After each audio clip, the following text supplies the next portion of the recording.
বলে যা চাচা হাতে ছিল চুরি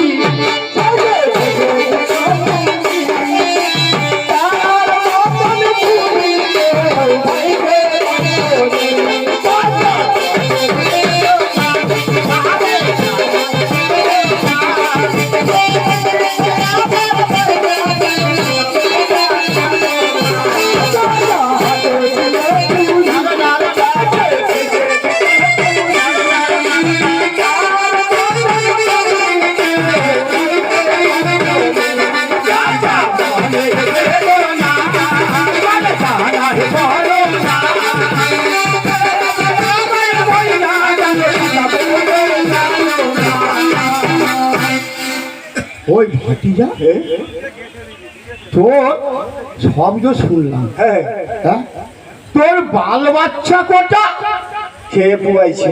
তোর বাল বাচ্চা কটা রয়েছে এটাও বলতে? হ্যাঁ ওইটাও বল নাকি শুনি। শোন চাচা, হ্যাঁ চাচা চাই চাই ছেলে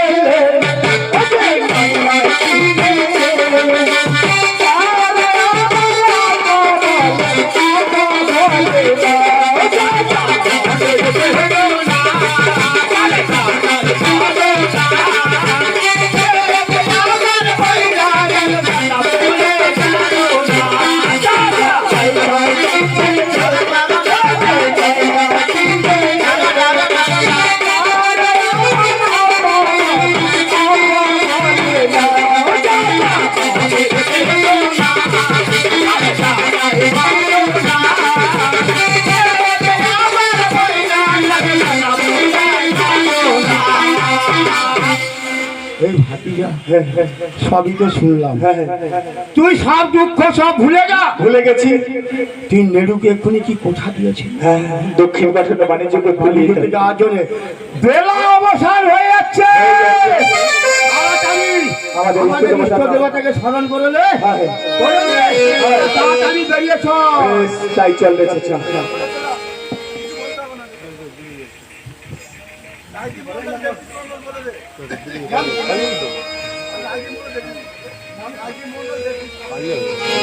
রাজীব মন্ডল আর দেবদী মন্ডল দুইজনে দুই বাঙালকে 20 টাকা করে পুরস্কার বলল।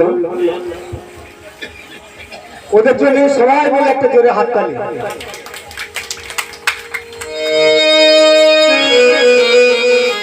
আরে চাচা বল ভাতিজা, নেমাজ তো করবি, হ্যাঁ কিন্তু তেল কোথা পাইবি?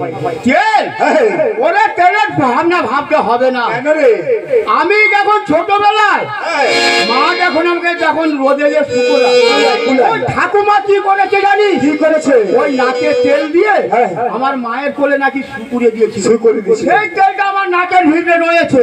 ওই তেলটা আমি বের করে দিচ্ছি, তুই মেখে তাড়াতাড়ি উঠটা সেরে দে।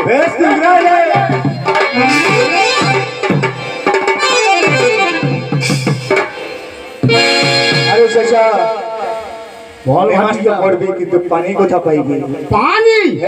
পানির চিন্তা করতে হবে না। আমরা যে 20 সালে মক্কা গিয়েছিলাম, ওই পেটের মধ্যে পানি রয়েছে। সেই পানি উগড়ায় এলে, ওই পানিটাকে আমরা উগড়ায় এলে, আমরা উজু সেরে এলে, আমি ইষ্ট দেবতাকে স্মরণ করে আমরা বেরিয়েছি।